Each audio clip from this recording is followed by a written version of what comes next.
বহুদিন পরে ইসমাইলের এলাকায় এসে দেখেন যে এলাকায় মানুষ নাই, জঙ্গল, ওই এলাকায় এখন মানুষের বসবাস, বাড়ি ঘর, মানুষ ফসল আদি করতেছে। ইসমাইল মাঠে খেলাধুলা করে। নবী তো চিনতে পারেন না, দেখে অন্য বাচ্চারাও খেলে। ইব্রাহিম নবী ডাক দিয়ে কয়, ও আমার এলাকার মানুষ, তোমরা জানোনি এখানে ইসমাইল নামের একটা সন্তান আছে, মায়ের ঘরে থাকে? বলে হ্যাঁ। ওর ঘরটা কোথায়? বলে ওই কিনারায়। ইব্রাহিম নবী চলে গেলেন, গিয়া দেখে ঘরের মধ্যে ইসমাইল নাই, খেলতেছে। ইব্রাহিম নবী তালাশ করিয়া ডাক দে, বাবা আয়। ইসমাইলের যখন ডাকি ইসমাইল আসে না, চিনে নাই নি আমার বাবা। ইসমাইলের নিয়ে ঘরে গিয়া দেখে হাজেরার কান্না, সন্তানের কান্না, বহু বছরের বিরহের বেদনা, কলিজা ভরা মোহাব্বতের কান্না। ইব্রাহিম নবী চিন্তা করলেন, ভালোবাসার কারণে আবার না জানি আল্লাহ বেজার হয়ে যায়। মা হাজেরাকে হেকমতে বললেন, ইসমাইলের সাজাইয়া দাও কোরবানি করার জন্য। আরে দাওয়াতে যাব, মালিকের দাওয়াত। মা হাজেরা ভাবলেন দুনিয়ার কোনো মালিকের দাওয়াত, জবাই করার কথা বলেন নাই। মা হাজেরা ইসমাইলের সুন্দরভাবে গোসল করায়া সাজাইয়া যখন বাবার হাতে তুলে দিলেন, মা হাজেরা বিদায় দিয়া দরজার কিনারায় দাঁড়ানো। ইব্রাহিম নবী হাঁটেন, ইসমাইল পেছনে হাঁটতেছেন। ইসমাইল নবী যাচ্ছেন বাবার সাথে দাওয়াতে। বাবা ইব্রাহিমের হাতে যে তরবারি ছুরি আছে ইসমাইল জানে না, হাজেরাও জানে না। ইবলিসের মাথা গরম হয়ে গেল, শয়তান ধোঁকা দেওয়ার জন্য ইসমাইলের কাছে গেল। ইব্রাহিম নবীরে ধোঁকা দিল, পাথর মারল। দুইজনে পাথর মারার কারণে আল্লাহ তাআলা আইন করে দিলেন কিয়ামত পর্যন্ত ইব্রাহিম আর ইসমাইল যেখানে পাথর মারছে, হাজী সাহেবদেরও পাথর মারতে হবে, না হয় হজ কবুল করা হবে না। এইভাবে করে করে যখন মিনা বাজারে চলে গেল, কোরবানি দেওয়ার জায়গা যেখানে এখন হাজী সাহেবরা কোরবানি দেয়, ওখানে নিয়া ইব্রাহিম নবী ভাবলেন আমার সন্তানটা কেমন, আল্লাহর মোহাব্বতের একটু পরীক্ষা করি। ইব্রাহিম নবী বললেন, ইন্নী আরা ফিল মানাম আন্নী আযবাহুকা ফানজুর মাযা তারা। ও বাবা ইসমাইল, আমি স্বপ্ন দেখলাম তোমাকে জবাই করতেছি, বলো তোমার কি মতামত? সন্তান ইসমাইল সাথে সাথে জবাব দিয়ে বলল, ইয়া আবাতি ফাল মা তুমার সাতাজিদুনি ইনশাআল্লাহু মিনাস সাবিরিন। ইসমাইল বলে, আব্বা জান, দেরি না করে স্বপ্ন তাড়াতাড়ি আপনি বাস্তবায়ন করেন, ইনশাআল্লাহ ধৈর্য ধারণকারীদের মধ্যেই আমাকে পাবেন। ইতিহাসবিদরা লেখে এই কথা বলার পরে ইসমাইল একটু বিনয়ের সাথে বলতেছিল, বাবা এই কথাটা যদি একটু বাড়িতে বসে বলতেন, আমার দুঃখিনী মায়ের থেকে একটু বিদায়ের সালাম জানায় আসতাম। যেই মা দুঃখিনী আমারে কত কষ্ট করে লালন পালন করেছে, দুধ নাই, পানি নাই, মা খানা নাই, জঙ্গলের ভেতরে কতদিন পর্যন্ত কষ্ট করে আমাকে লালন পালন করেছেন। আমার মার কাছ থেকে একটু বিদায়ী সালাম দিয়ে আসতে পারতাম। ও বাবা বলেন না এখনো দুঃখ নাই? আপনি আমাকে জবাই করার পরে আমার রক্ত মাখা জামা কাপড় দিয়ে বাড়ি যাবে, আমার মা যদি দেখে ইসমাইল নাই, আপনার কাছে প্রশ্ন করবে ইসমাইল কই? আমার পক্ষ থেকে আমার আম্মা জানকে সালাম জানায় দিবে, আর বলবে হাসরের ময়দানে মোলাকাত হয়ে যাবে। আব্বা জান, আপনি তাড়াতাড়ি আমাকে জবাই করেন, আপনার চোখ দুইটা বেঁধে নেন, কারণ জবাই করার সময় যদি আপনার নজর আমার উপরে পড়ে, মায়া লাগবে, জবাই করতে পারবেন না। ও বাবা, আমার হাতে পায়ে রশি দিয়া বাঁধেন, যদি জবাই করার সময় যদি আমার হাতে পায়ের নড়াচড়া আপনার শরীরের মধ্যে লেগে যায় তাহলে বেয়াদবি হবে, আল্লাহ বেজার হয়ে যাবে। ইব্রাহিম যখন ছুরি নিয়ে রেডি, আল্লাহ কয় ছুরি খবরদার আমার ইসমাইলের একটা পশম যেন কাটে না। ছুরি যখন গলায় চালাইতে শুরু করলেন, ইসমাইল নবীর একটা পশম কাটতে পারল না। দ্বিতীয়বার আবার যখন পরীক্ষা করতে শুরু করলো, রক্ত হাতে না লাগা পর্যন্ত ছুরি চলবে। আল্লাহ ডাক দিয়ে কয়, জিবরাইল, আমি তো ইসমাইলের জবাই চাই না, আমি চাইছি তাদের অন্তরের মোহাব্বত। তাদের অন্তরের মোহাব্বত পরীক্ষায় তারা পাশ করেছে।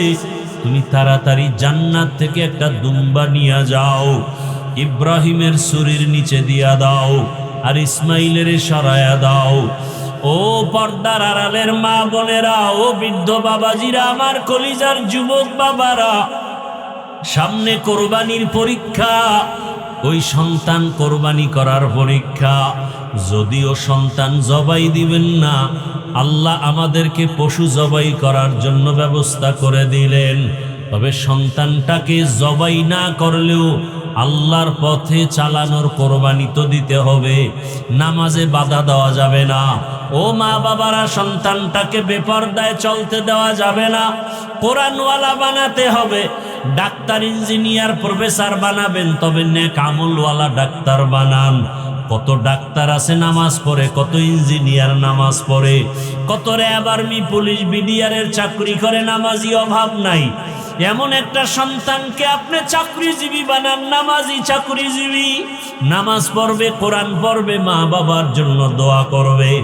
এতদিন যারা গুনার ভিতরে ছিলেন তওবা করেন। ও আল্লাহ, ইব্রাহিম নবীকে যেভাবে পরীক্ষায় পাশ করায় নিয়েছেন, আমাদেরকেও পাশ করায় নেন। আমাদের সন্তানের পরীক্ষায় যেন আমরা ফেল না করি। ও যুবক বাবারা, তওবা করো, আর দাড়ি কাটবা না, নামাজ ছাড়বা না, বেপরদায় চলবা না। ইসমাইল নবীর মতো আল্লাহর হুকুমের সামনে নিজেকে কোরবান করে দাও। নূহ আলাইহিস সালামকে আল্লাহ কি বললেন? কি বানাও? কথা বলতে সবাই কথা বলেন। কিস্তি মানে কি দেখছেন নি কারবার? সব আওয়ামী লীগ, সব। কারণ আওয়ামী লীগের নৌকার জিকির করতে করতে এখন নূহ নবীর দ্বারাও নৌকা বানাইছে। স্যার, নূহ নবীরে আল্লাহ কি বললেন? এমন একটা কিস্তি বানাবা যেই কিস্তির মধ্যে তোমার 40 জন মুমিন, তোমার সন্তান এবং পশু পাখির এক জোড়া করে, 2টা হাতি, 1 জোড়া গরু, 1 জোড়া ছাগল, 1 জোড়া ভেড়া, 1 জোড়া উট, এইভাবে যত পশু পাখি আছে 1 জোড়া করে। আচ্ছা, দুনিয়াতে এমন কোন নৌকা আসেনি যে 1 জোড়া হাতি উঠাবেন, 1 জোড়া উট, 1 জোড়া গরু, আর 40 জন মানুষ উঠবে, আর এটা শীতয়ে থাকবে? মেয়া 20 জন মানুষ উঠলি লারা চারা কয়ে থাম থাম পড়বে, এর মধ্যে 2 জন পড়ে গেছে। তা আসলে কি এটা নৌকা ছিল? নূহ নবীর এটা নৌকা না জাহাজ? তাহলে আমাদের এই নৌকা বলাটাও ভুল। আওয়ামী লীগের নৌকা কোন, এটা আমার জন্য কোনো দুঃখ নাই। আমনের কবরে আমনে যাইবেন, আমনে বাড়ি ছেড়ে জঙ্গলে পালাইবেন, এটা আপনার বিষয়। কিন্তু নূহ নবীর নৌকা আসলে কি কিস্তি, কি নৌকা না জাহাজ? জাহাজ। একতলা জাহাজ না, কয়েকতলা বিশিষ্ট জাহাজ। এক এক তলায় এক এক প্রাণী রাখছেন। এ বিষয়ে ভিন্ন বর্ণনা আছে, ওদিকে আমি যাব না। এবার সব উঠল, উঠার পরে আল্লাহ পাক পানি বন্যা দিলেন। একাধারে 40 দিন বৃষ্টি। কয়দিন? সব শেষ। নূহ নবীর এক সন্তান কেনান বলল, আমি পাহাড়ের উপরে উঠে যাব। পাহাড়ের উপরে পানি, মরে গেল। ওই জাহাজে যারা ছিল 40 জন মুমিন আর 3 জন নূহ নবীর সন্তান, এরা বেঁচে থাকলেন। পশু পাখি বেঁচে থাকলো। পানি বন্যা শেষ, পুরা জমিন সাফ, গাছপালা কিচ্ছু নাই। এমনকি বাইতুল্লাহ যেখানে ছিল সেটাও নিশ্চিহ্ন, সমান হয়ে গেছে। নূহ নবীর 3 সন্তান দিয়া নতুন করে পৃথিবীটাকে আবার আবাদ করা হলো। এজন্য বলা হয় নূহ নবী হলেন মানব জাতির দ্বিতীয় আদি পিতা। নূহ নবীর 3 সন্তান সাম, হাম, ইয়াফাস। এই 3 সন্তান মিলে ওই সময় একটা শহরকে আবাদ করলো, বর্তমান ইরাকের অন্তর্গত। ওই শহরের নাম বাবেল শহর। কি শহর? কোন এক সময় সেই বাবেল শহরের অধিপতি বেঈমান নমরুদ হলো। কে হলো? নমরুদ। জুলুম, অত্যাচার সীমাহীন করতে থাকলো, ক্ষমতার অপব্যবহার। একদিন নমরুদ স্বপ্ন দেখে আগুন উঠছে, আগুন ওইটা পুরা বাবেল শহর ধ্বংস করে দিছে। ভয়ে ঘুম থেকে উঠে গণকেরে ডাকলো, গণনা কর। কি দেখলাম? কয় শনি দেখছো? শনি। আগুন দেখো নাই? একটা পুত্র সন্তান জন্ম হবে, তোমার খোদাগিরি সব ধ্বংস করে ফেলবে, জুলুম অত্যাচারের ইতি টেনে ফেলবে। নমরুদ বলে গণনা করো, ওই পুত্র সন্তান কি মায়ের গর্ভে না দুনিয়ায়? বলে দুনিয়ায় আসে নাই, মায়ের গর্ভেও আসে নাই। আসবে? বলে হ্যাঁ।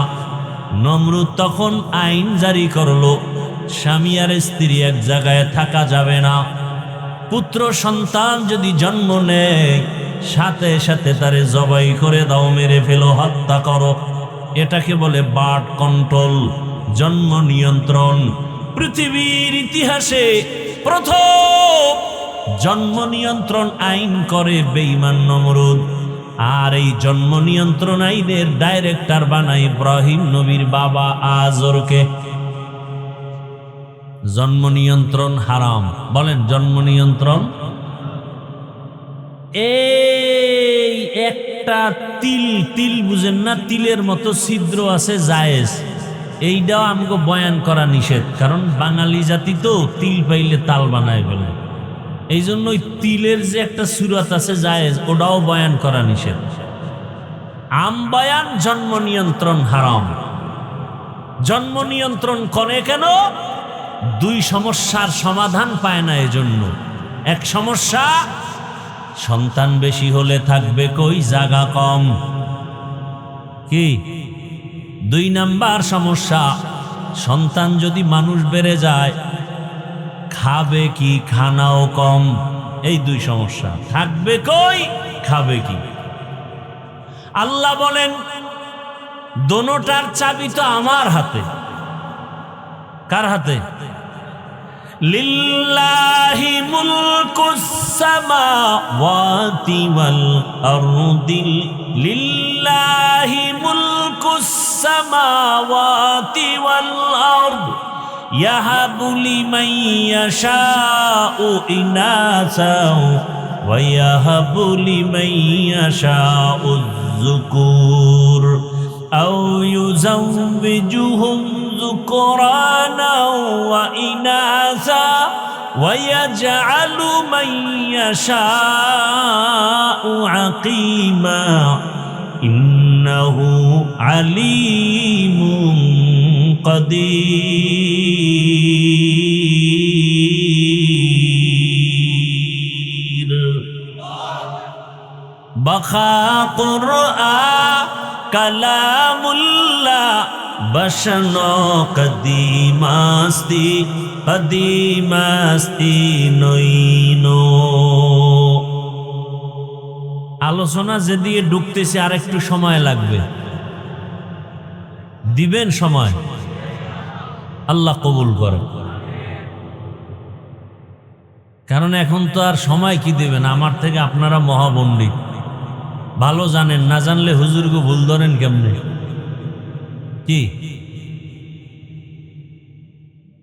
অহংকারের সুযোগ পাইলি কয় হুজুরেরা কি জানে, আমরা সব জানি। আকাম কইরা ধরা খাইলে কয় না যাইনে করছি, এর নাম বাঙ্গাল। কয় ভাই আপনার দাওয়াত কা? আলহামদুলিল্লাহ। কয় আপনার বাড়ি? বলে নাউজুবিল্লাহ। আল্লাহ তাআলা বলেন আসমান জমিনের মালিক কে? সব ক্ষমতার মালিক আমি আল্লাহ চাইলে কাউকে ছেলে দেই, কাউকে মেয়ে দেই। আমি আল্লাহ যদি চাই কাউকে দোনোটা দেই, আবার আমি আল্লাহ চাইলে কোনোটাই।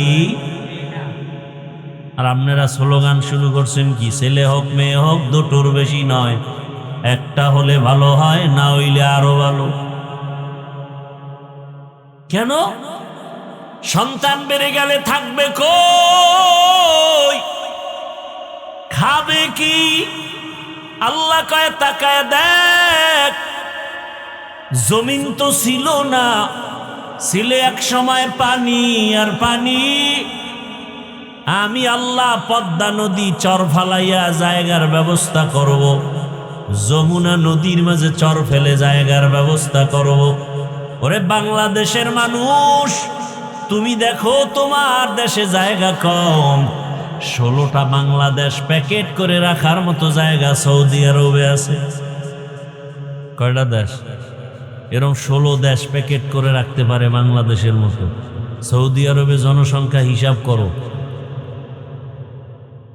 আজকে সারা বিশ্বে আমাদের দেশের লোক আছে না, মধ্যপ্রাচ্যে বাঙালি অভাব নেই, কাজ করতেছে, আল্লাহ চালাইতেছে। আল্লাহ এভাবে বন্টন করে দিছেন, এভাবেই চলবে। আল্লাহর ক্ষমতা তুমি নিজের মধ্যে নিয়ে ফাও চালাকি কেন করো? তাহলে জায়গা এখনো ঘুরেন না, বাংলাদেশ ঘুরেন না, কত জায়গা বাকি, কত বিশাল বিশাল চর পড়ে আছে। থাকার ব্যবস্থা কে করবেন? এবার হলো খাবে কি? মুরব্বীরা আমাকে একটু সহযোগিতা করবেন। 1 কাঠা জমিন ধরেন 1% জমিনে 50 বছর আগে যেই পরিমাণ ধান হইতো, এখন কি কম না বেশি? কে বাড়াইছে? সরকার না আপনার দাদায়? কে বাড়াইছেন?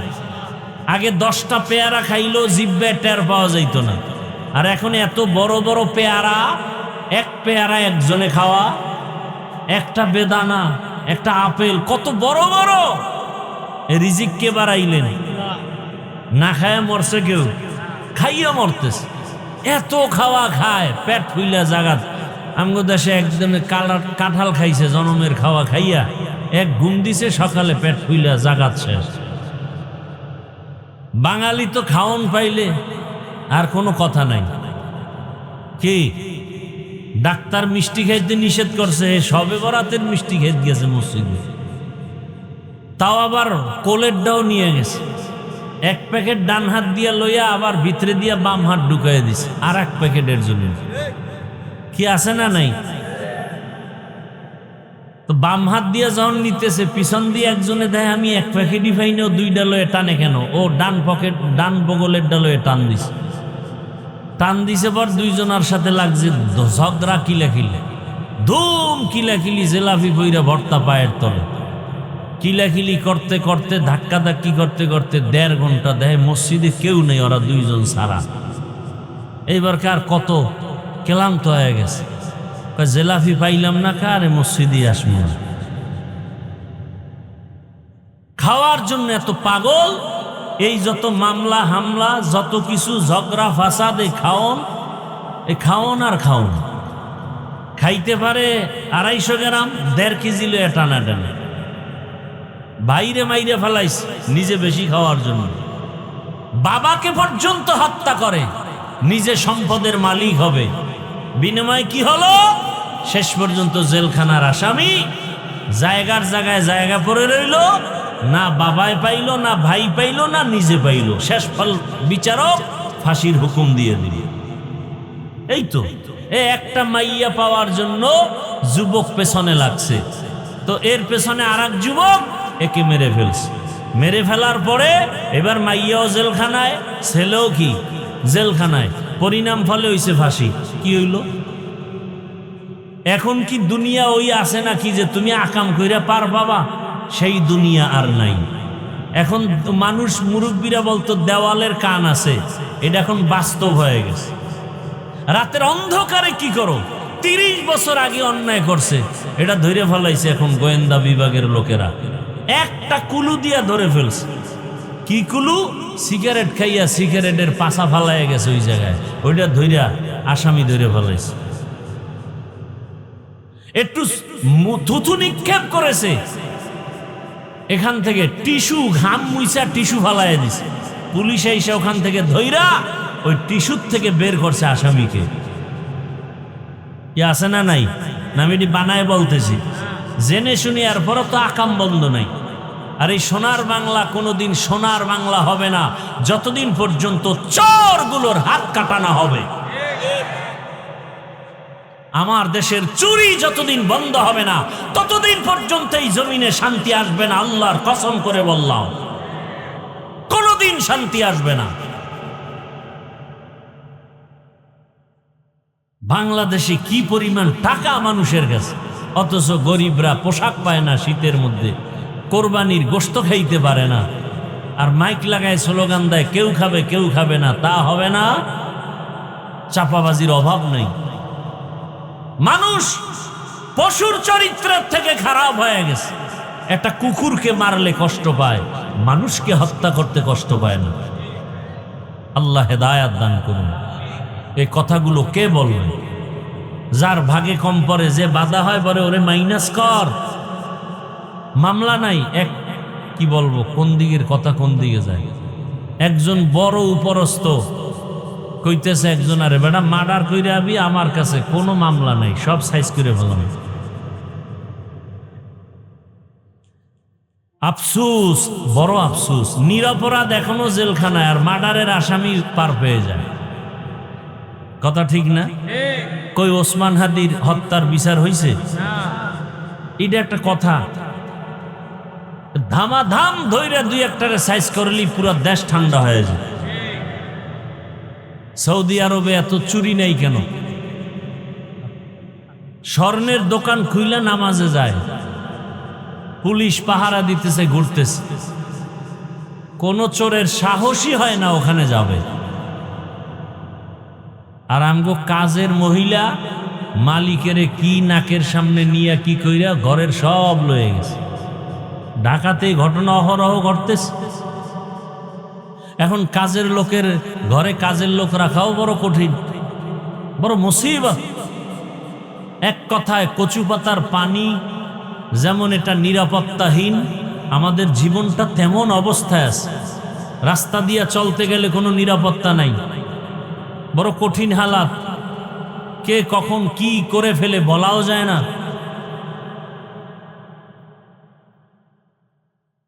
তো কোন কথার থেকে কত দূর আসলাম মনে নাই? নূহ আলাইহিস সালামের দ্বারা ওই বাবেল শহরে নমরুদ, মনে আছে না? স্বপ্ন দেখা ইব্রাহিম নামের সন্তান আসবে, এটা আসতে দেওয়া হবে। ডাইরেক্টর বানাইলো কারে? নমরুদ, ইব্রাহিম নবীর বাবা আজরকে। আল্লাহর সিদ্ধান্ত কি ডাইরেক্টরের ঘরেই ইব্রাহিম আসবে। আসলো তো আসলো, অনেক বড় ঘটনা।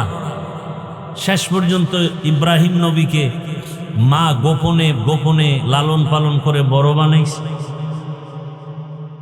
এখন চেহারা সুন্দর, দেখে তো যে দেখে তারই কি লাগে? মায়া, মোহাব্বত বেড়ে যায়। বাবার মায়া, ঘরে লালন পালন হয়ে গেল। নমরুদেরও মায়া লাগছে দেখা। যখন ইব্রাহিম আল্লাহর পথে দাওয়াত দেয়, ইব্রাহিম নবী বাবারে বললেন, আতাত্তাখিযু আসনামান আলিহা, ও বাবা, নিজের হাতে মূর্তি বানাইয়া তোমরা তারে খোদা মানো, এটা কেমন কথা? নিজের হাতে মূর্তি বানায়, মাছিও সরাইতে পারে না। সামনে দুধ কলা দেয় খাইতেও, ফাঁকে দিয়া মাছি আইসা খাইয়া যায়। কথা ঠিক না? এরে আবার খোদা মানে, কথা ঠিক? ইব্রাহিম নবী বললেন, নিজের হাতে খোদা বানায় এটা আবার তুমি পূজা করো, এটা কেমন কথা? এই বাপের চেয়ে বেশি বুঝিস না। এবার অনেক ঘটনা আপনারা শুনছেন ওলামায়ে কেরামদের জবানে। সর্বশেষ ইব্রাহিম নবীর এক আল্লাহর দাওয়াত শুনিয়া নমরুদ পর্যন্ত ফাবুহিতাল্লাযী কাফার।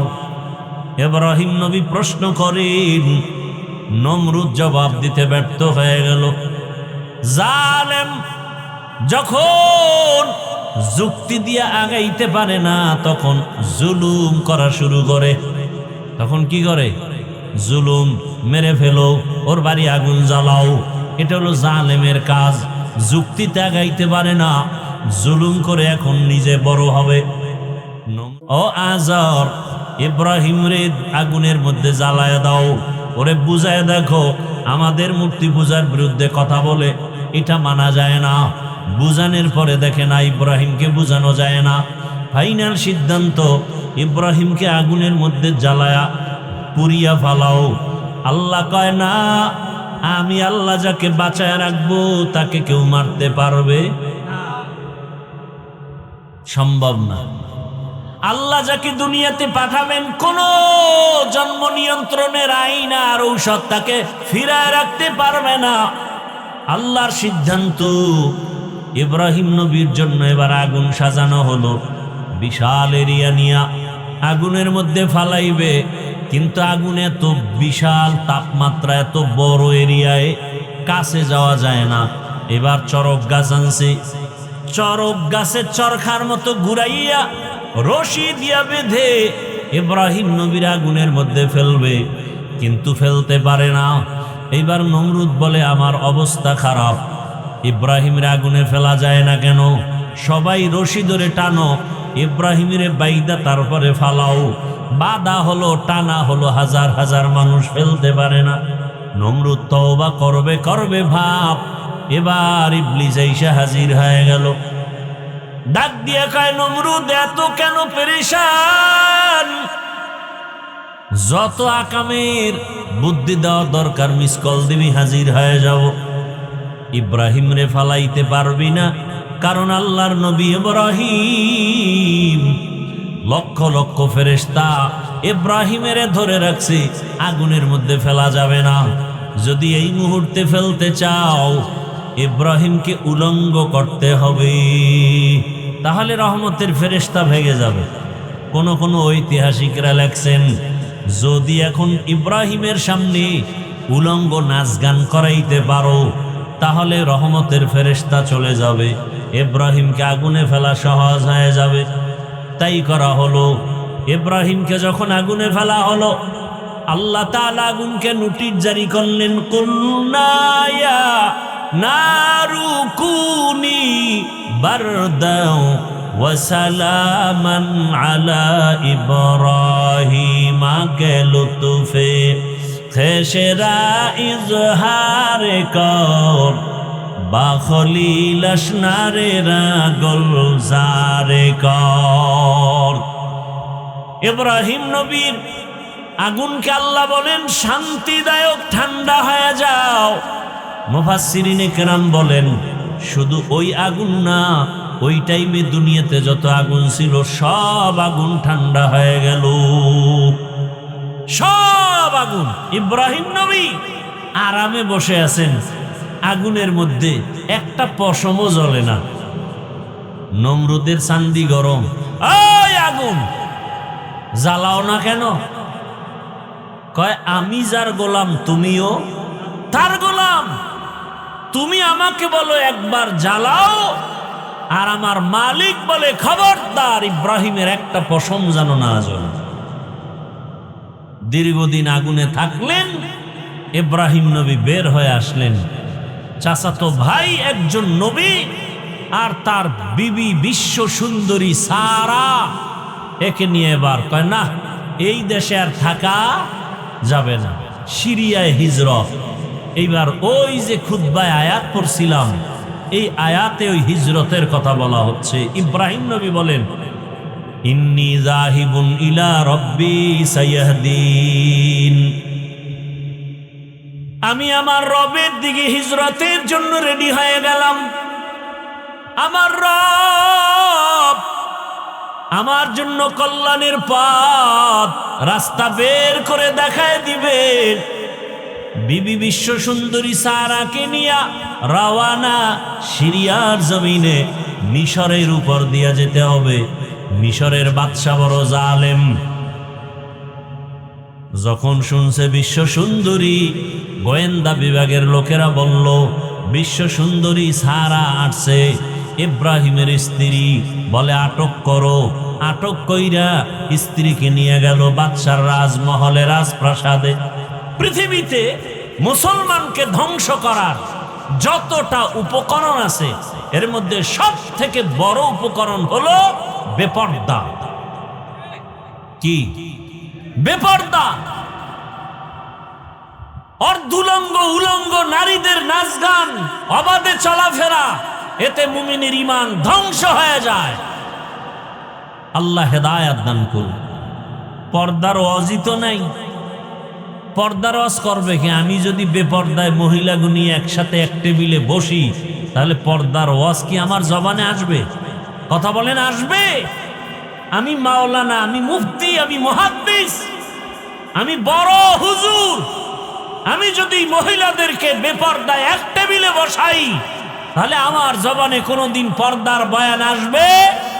আর আমার জবানে পর্দার বয়ান হলেও উম্মতের লাভ হবে না, কোনোদিন লাভ হবে না। এই নারীর বেপর্দা আমাদের ধ্বংসের কারণ।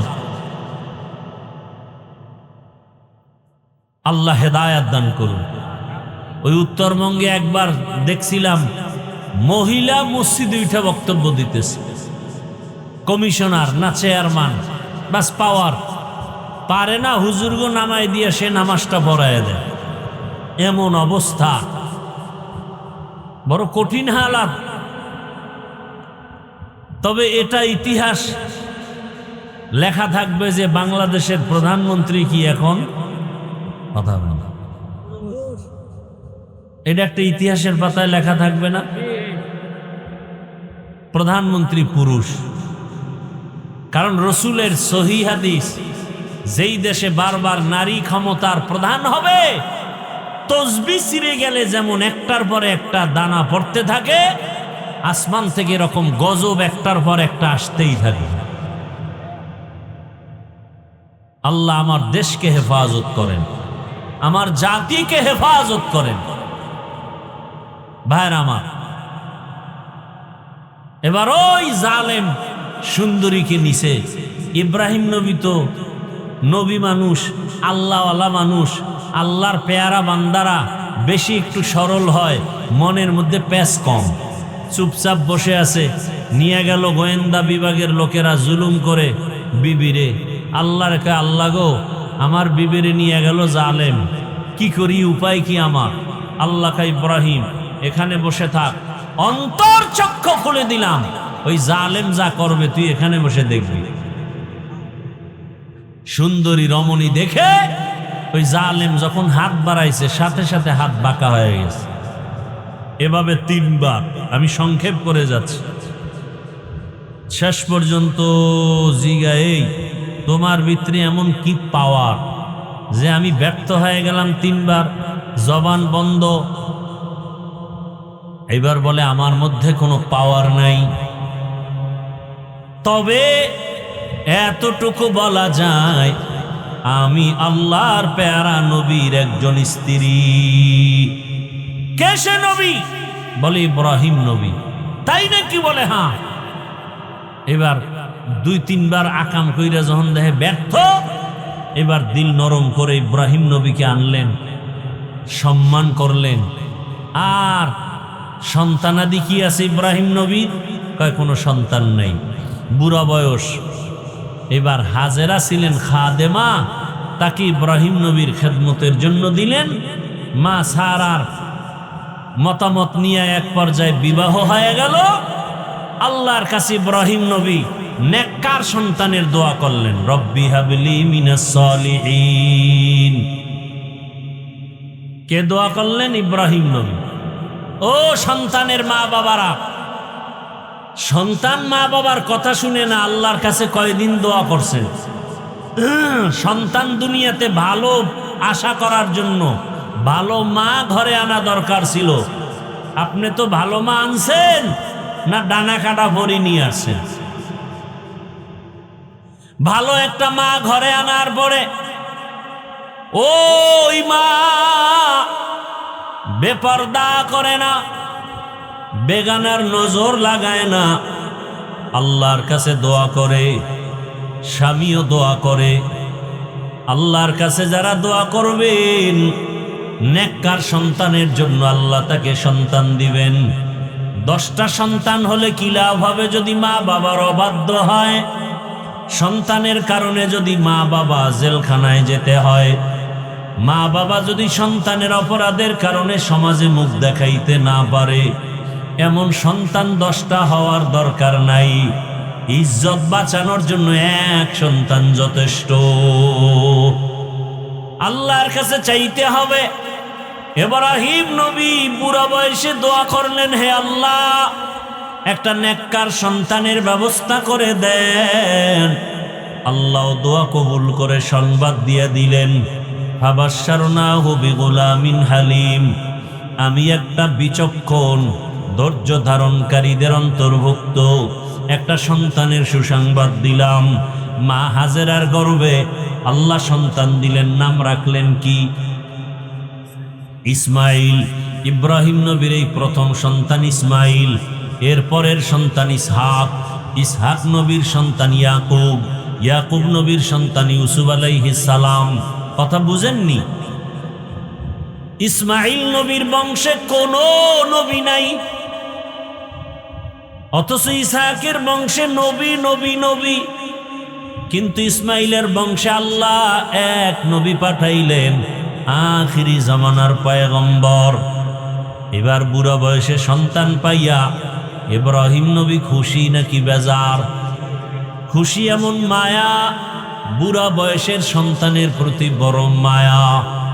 কিন্তু আমার আল্লাহর কঠিন পরীক্ষা।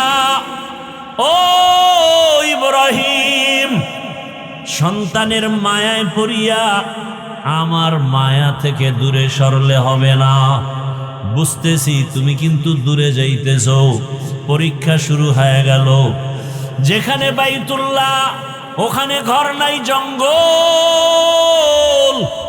নূহ নবীর প্লাবনে কিচ্ছু নাই, বাইতুল্লাহ সব শেষ। এখন আছে গাছপালা, জঙ্গল, পানি নাই, পশু পাখি নাই।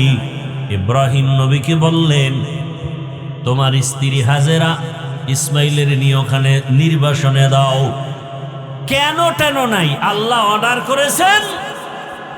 কেন কেন নাই? নবী বলেন আলহামদুলিল্লাহ, আল্লাহ এটা বলছেন, মেনে নিলাম। বুঝে আসুক আর না আসুক, বর্তমান দুনিয়াতে এমনও কিছু আল্লাহর বান্দা আছে যারা যুক্তিতে না মিললে মানতে চায় না। আছে না নাই? এদের পরিণাম ফল নাস্তিকতার বেড়াজালে আবদ্ধ হয়ে যায়। আল্লাহর হুকুম আসছে পরীক্ষা। সন্তানের বিবি নিয়ে মক্কার ওই জঙ্গলে হাজির। সাফা মারোয়া পাহাড়ের পার্শ্বে মক্কা নগরী, বাইতুল্লাহ দেখা যায় না, কিন্তু এখানে বাইতুল্লাহ। আল্লাহর সিদ্ধান্ত, এই ইসমাইলের ইব্রাহিম রে দিয়া বাইতুল্লাহ নতুনভাবে নির্মাণ করাবেন। ওখানে রাইখা বিবি আর সন্তান ইসমাইল শিশু কিছু পানি দিয়া ইব্রাহিম নবী উটের পিঠে রওয়ানা।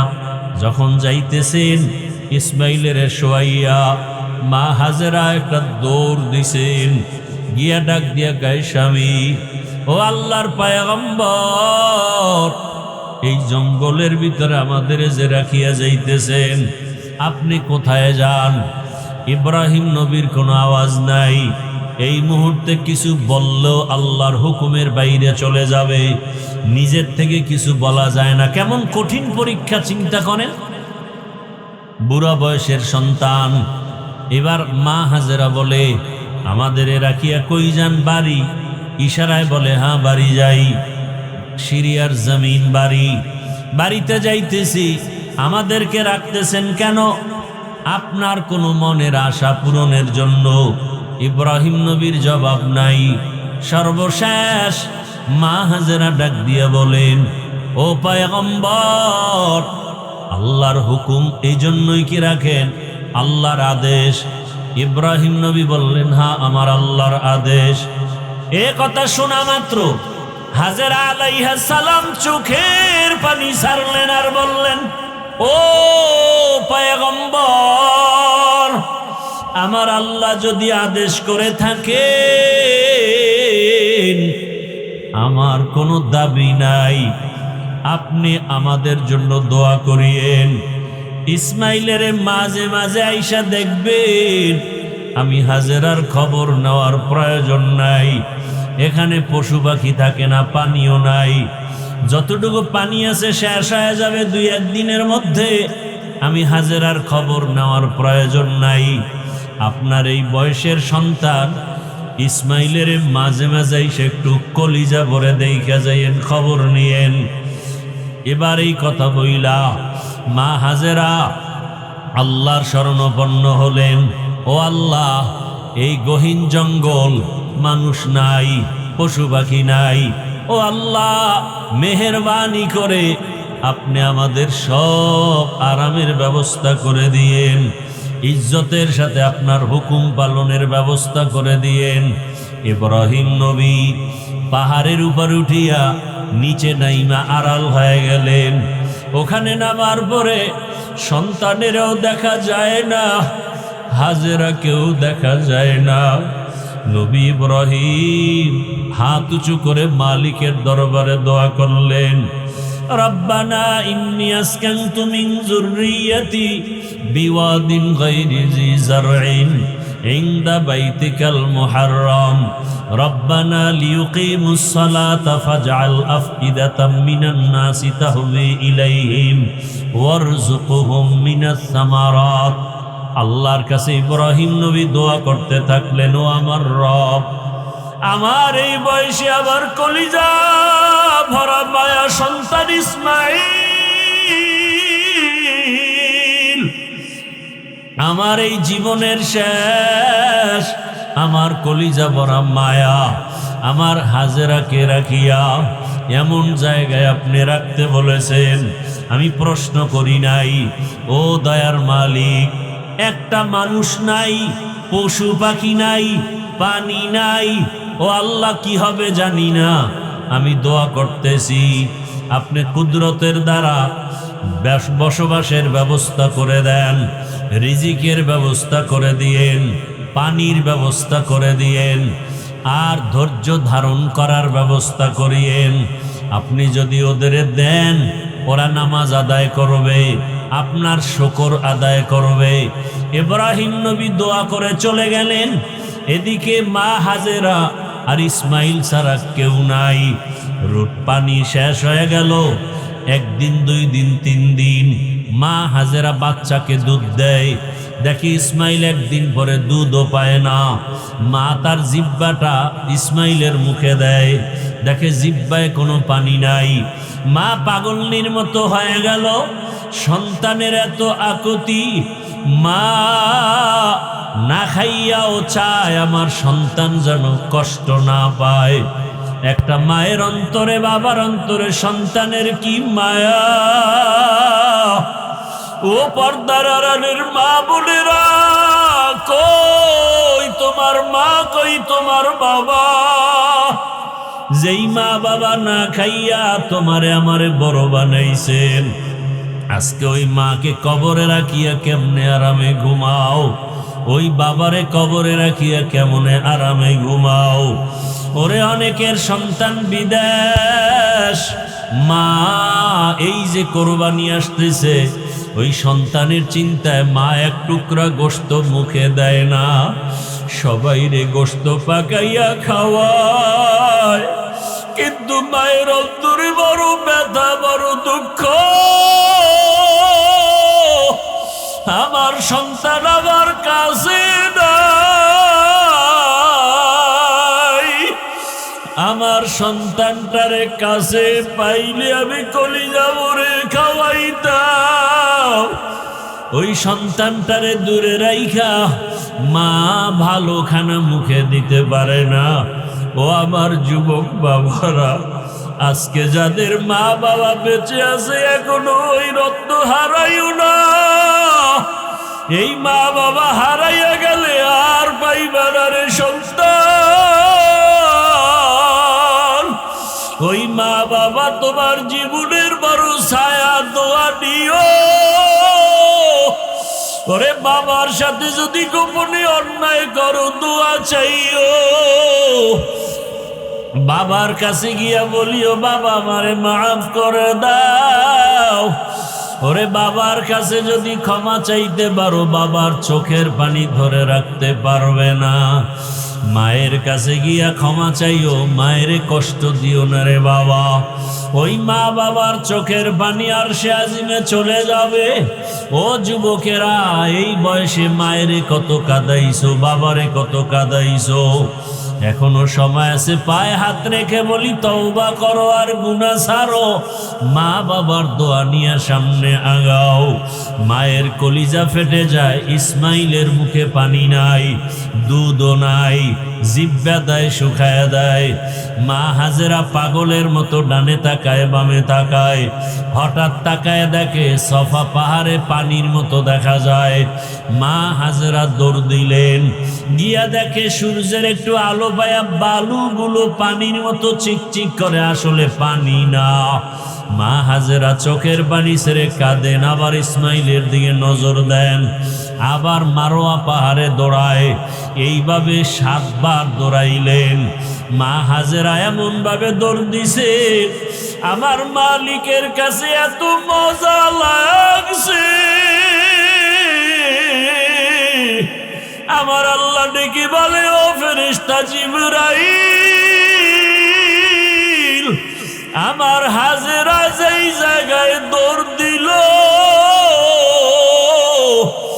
ওই সাফা মারওয়ায় যদি হাজী সাহেবরা 7 বার হাজেরার মতো দৌড় না দেয়, আমি কোনো হাজী সাহেবের হজ কবুল করব না।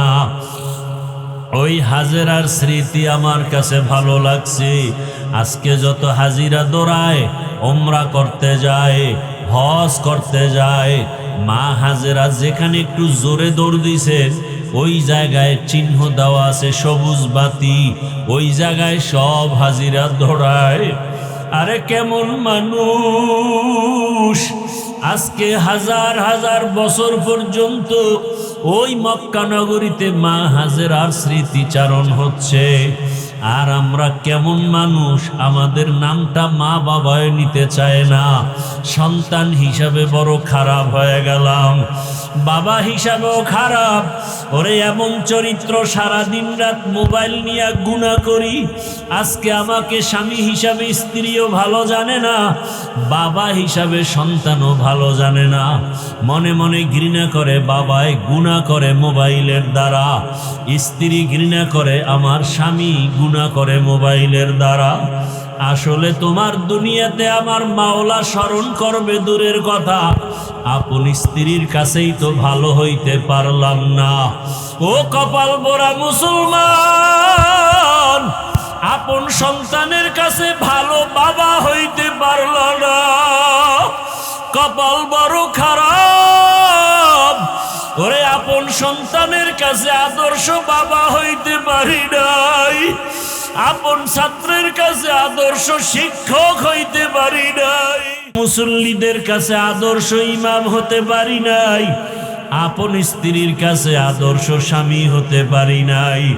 আমার কপাল এত খারাপ হয়ে গেল। ওরে আদর্শ বাবা হইয়া যদি কবরে যেতে পারতাম, কলিজা দিয়া সন্তান দোয়া করত। স্ত্রীর কাছে আদর্শ স্বামী যদি হতে পারতাম, আমার স্ত্রী কলিজা ভরে দোয়া করত। ছাত্রদের কাছে যদি আদর্শ শিক্ষক হতে পারতাম, ছাত্ররা কলিজা ভরে দোয়া করত। জনগণের কাছে যদি আদর্শ প্রতিনিধি হতে পারতাম, জনগণ মরিয়া গেল দোয়া করত। লোকটা বড় সৎ ছিল, কোনোদিন মিথ্যা বলে নাই, জনগণের ক্ষতি করে নাই। মানুষই হইতে পারলাম না। ও আল্লাহর বান্দারা, চক্ষু দুইটা বন্ধ করে চিন্তা করেন, আদর্শ বাবা কি হইতে পারছেন? আদর্শ মা কি হইতে পারলেন? আদর্শ স্ত্রী হইতে পারলেন কিনা? আদর্শ স্বামী হইতে পারলেন কিনা? আদর্শ শিক্ষক হইতে পারলেন কিনা? আদর্শ শিক্ষিকা হইতে পারলেন কিনা? আদর্শ ইমাম হইতে পারলেন কিনা, আদর্শ মুসল্লি হইতে পারলাম কিনা, নিজে নিজে চিন্তা করিয়া তারপরে মাওলার কবরের দিকে রওনা হয়ে যাই। কোন দিন মরণ হবে জানা নাই।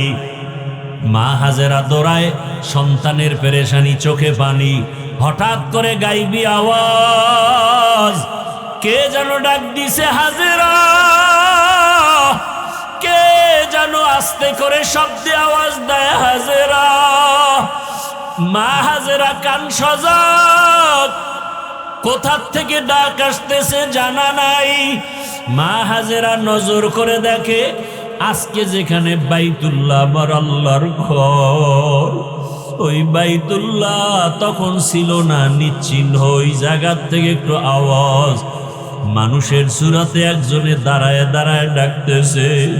তিনি ছিলেন জিবরাইল ফেরেশতা। মা হাজেরা দৌড়ায় আর কয়, কে? বলে, আমার ইসমাইল।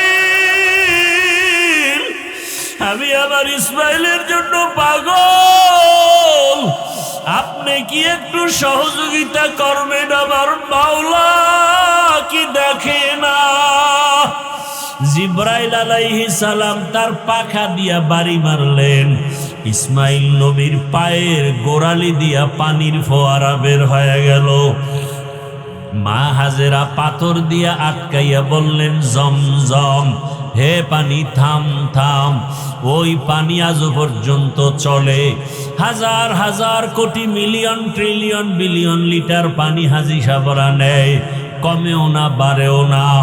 নবীজিকে সাহাবায়ে কেরাম জিজ্ঞাসা করছিলেন, ইয়া রাসূলুল্লাহ, এই জমজম পানি বাড়েও না কমেও না, এত পানি হাজি সাবরা নেয়, এই জমজম কূপের নিচটা কোথায় লাগানো? নবী বলেন, এই জমজমের নিচের সম্পর্ক হাউজে কাউসারের সাথে লাগানো। এই জমজমের পানি বড় বরকতের পানি। এই পানি বসে পান করো বাধা নাই, দাঁড়ায় পান করো বাধা নাই।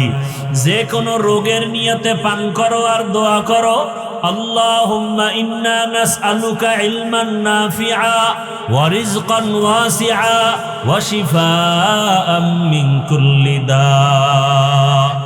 পানি পান করলে মানুষের পিপাসা নিবারণ হয়, ক্ষুধা নিবারণ হয় না। জমজম পানি এমন বরকতের পানি, যেই পানি পান করলে শরীরের পিপাসা, পেটের ক্ষুধাও নিবারণ হয়ে যায়, শরীরে শক্তি পর্যন্ত বেড়ে যায়, দুর্বলতা কেটে যায়। এমন বরকতের পানি ইসমাইল নবীর কারণে আল্লাহ দান করলেন। মা হাজেরা পানি পান করলেন, বাচ্চাকেও পান করালেন, ক্ষুধা নিবারণ হয়ে গেল। ইসমাইল নবী আস্তে আস্তে বড় হইতে হইতে, কেউ বলে 14 বছর, কেউ বলেন 15 বছর বয়স যখন হয়, ইব্রাহিম নবীর উপরে আবার পরীক্ষা। স্বপ্নে দেখায়, ইব্রাহিম, তোমার আদরের বস্তু আমার রাস্তায় কোরবানি করো। এইভাবে ইব্রাহিম নবী 3 দিন স্বপ্ন দেখলেন, 100 উট কোরবানি করলেন। সর্বশেষ যখন একই স্বপ্ন দেখলেন, ইব্রাহিম নবী বুঝতে পারলেন, আমার কলিজার আপন ইসমাইল ছাড়া কেউ নাই। আল্লাহর হুকুম আসছে তাকে জবাই করার জন্য। আর দেরি নাই, এবার ছুরি আর রশি নিয়া ইসমাইলের জবাই করার জন্য রওনা বাইতুল্লাহর কাছে। মরিয়া গেল, দাড়ি কাটবো না, নামাজ ছাড়বো না, মোবাইলে গুনাহ করব না। ইব্রাহিম নবীর মতো বৃদ্ধ বাবাজিরাও তৈরি হয়ে যান, আল্লাহর হুকুমের সামনে আর কোনোদিন আমি বিরোধিতা করব না। মা হাজেরার মতো মা বোনেরাও তৈরি হয়ে যান। হাজেরা যেমন ইসমাইলকে আল্লাহর রাস্তায় কোরবানি দিতে একটু প্রশ্ন করেন নাই, বরং শুকর আদায় করেছেন। আপনারাও সন্তানটাকে আল্লাহর পথে চালান।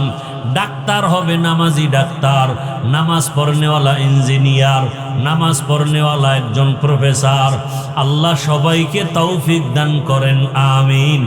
আলহামদুলিল্লাহি রাব্বিল আলামিন, ওয়াসসালাতু ওয়াসসালামু আলা সাইয়্যিদিল আমবিয়া ওয়াল মুরসালিন ওয়া আলা আলিহি ওয়া আসহাবিহি আজমাইন।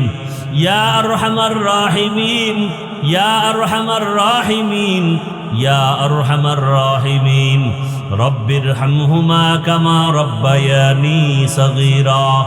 আল্লাহুম্মা ইন্নাকা আফুউন কারীম তুহিব্বুল আফওয়া ফা'ফু আন্না আল্লাহুম্মা ইন্না নাসআলুকা রিযাকা ওয়াল জান্নাহ ওয়া নাউযু বিকা মিন সাখাতিকা ওয়ান নার।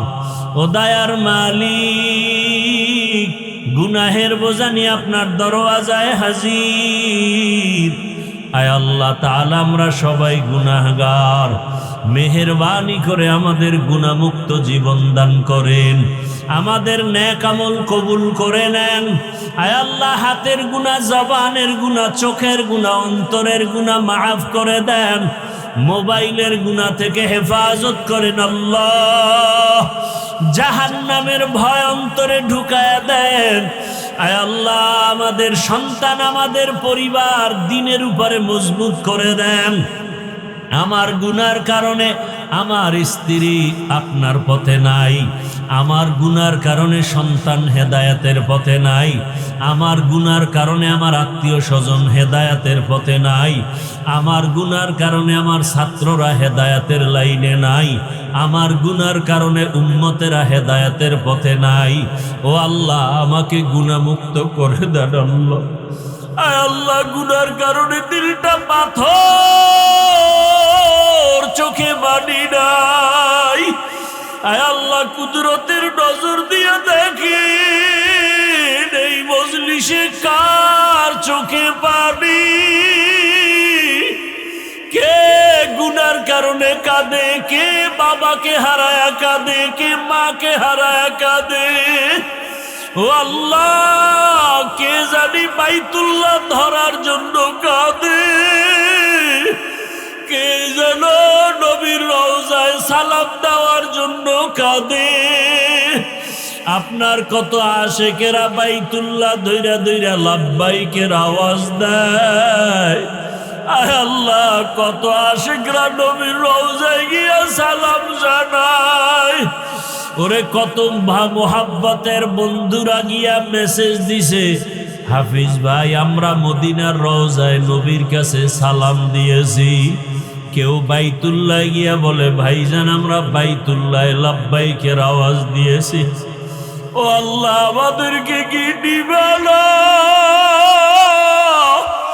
আয় আল্লাহ, বাইতুল্লাহ ধইরা কি লাব্বাইক বলার ব্যবস্থা করে দিবা না? রসুলের রওজায় গিয়া সালাম দিতে বারবার মনে চায়। আয় আল্লাহ, যারা গেছে, যারা যাবেন, সবাইকে হজ্জে মাবরুর নসিব করেন। হাতের গুনাহ, জবানের গুনাহ, চোখের গুনাহ, অন্তরের গুনাহ, কানের গুনাহ থেকে হজকে কবুল করে নেন। আয় আল্লাহ, যারা যেতে পারি নাই, আয় আল্লাহ, কুদরতের দ্বারা ব্যবস্থা করে দেন। ঘুমের মধ্যে রসুলের সাথে মোলাকাত করায় দেন। সর্বাবস্থায় ওযুর সাথে থাকার তৌফিক দান করেন। ওযু অবস্থায় ঘুমানোর তৌফিক দান